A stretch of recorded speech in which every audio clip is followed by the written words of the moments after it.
السلام علیکم ورحمۃ اللہ تعالی وبرکاتہ۔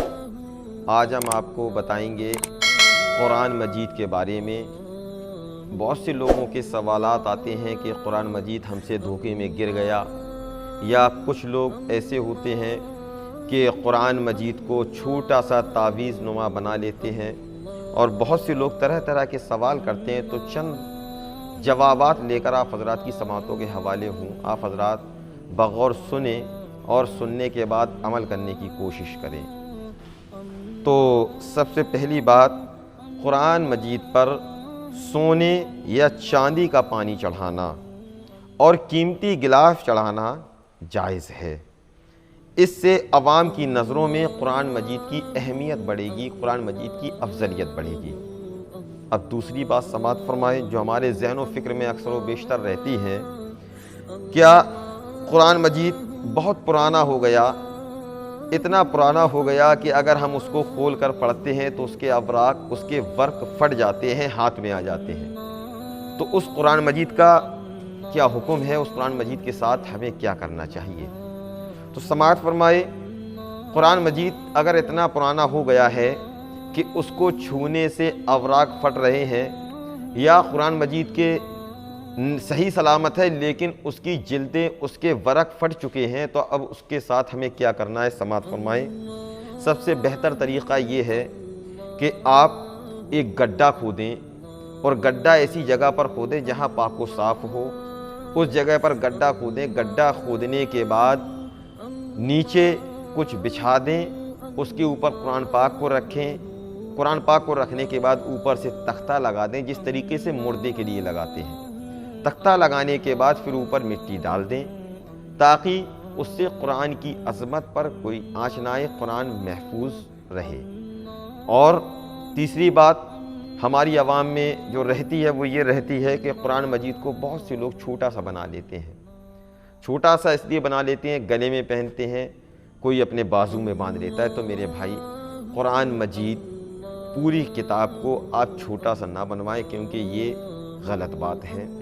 آپ بنوائیں گے، بنوانے کے بعد آپ جگہ جگہ ٹہل رہے ہیں، باتھ روم جا رہے ہیں، بیت الخلاء میں گئے، نہائے دھوئے، ادھر گئے ادھر گئے، اچھی جگہ بھی جا رہے ہیں، بری جگہ بھی جا رہے ہیں، وہ آپ کے ساتھ ساتھ قرآن مجید جا رہا ہے، بے ادبی ہوتی ہے۔ تو اس بات سے پرہیز کریں۔ اور آخری بات یہ ہے کہ بہت سے لوگوں کا سوال آتا ہے کہ قرآن مجید ہم سے گر گیا، چھٹ گیا، یا دھوکے میں قرآن مجید رکھا ہوا تھا، کوئی پارا رکھا ہوا تھا، ہم دیکھ نہیں پائے، اس کی طرف پیٹ کر لی، یا ہم اس کے اوپر بیٹھ گئے۔ پہلی بات، آدمی جان بوجھ کر نہیں کرتا ہے یہ سب غلطیاں، اور اگر جان بوجھ کر کرتا ہے تو وہ انسان مسلمان ہو ہی نہیں سکتا۔ جان بوجھ کر کرنے والا انسان کافر ہی ہو سکتا ہے، مسلمان ہو ہی نہیں سکتا۔ اب مسلمان کے لیے حکم شرع کیا ہے وہ سماعت فرمائے۔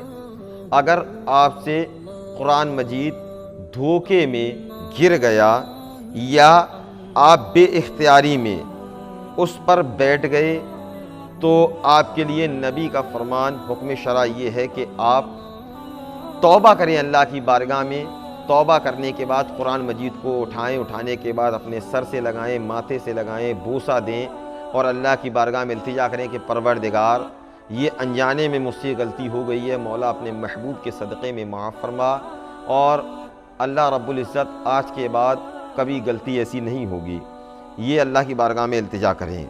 اور سب سے آخری بات، وہ اہم بات یہ ہے کہ آج کے دور میں ہمارے گھروں میں قرآن بند پڑا ہوا ہے، ہمارے گھروں میں قرآن رکھا ہوا ہے، لیکن ہم پڑھتے نہیں۔ میرے بھائی، بہت غلط بات ہے۔ قرآن اگر آپ کے گھر میں ہے، آپ اس کو پڑھنے کے عادی بنیے، لیکن قرآن اگر آپ کے گھر میں رکھا ہوا ہے تو آپ یقین مانیے کہ آپ اللہ رب العزت کی رحمتوں کے قریب ہیں، اس لیے کہ آپ کے گھر میں قرآن کم سے کم ہے۔ تو بہت سے کم عقل لوگ، بہت سے نادان لوگ، بہت سے بے سہارا لوگ ایسے ہیں جن کے گھروں میں قرآن تک موجود نہیں ہے، تو وہ طرح طرح کی بیماریوں میں، مصیبتوں میں گرفتار رہتے ہیں۔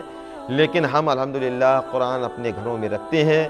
اگر ہم قرآن پڑھنے کے عادی بن جائیں، قرآن کی محبت کو اپنے دل میں اتار لیں، تو انشاءاللہ ہماری زندگی کا مقصد جو ہے وہ مقصد حل ہو جائے گا، دنیا میں بھی کامیاب ہو جائیں گے، آخرت میں بھی کامیاب ہو جائیں گے۔ دعا ہے اللہ کی بارگاہ میں پروردگار ہمیں آپ کو قرآن کی عظمت، قرآن سے محبت، قرآن کی پیروی، قرآن کے نقش قدم پر چلنے کی توفیق عطا فرمائے۔ السلام علیکم ورحمۃ اللہ تعالی وبرکاتہ۔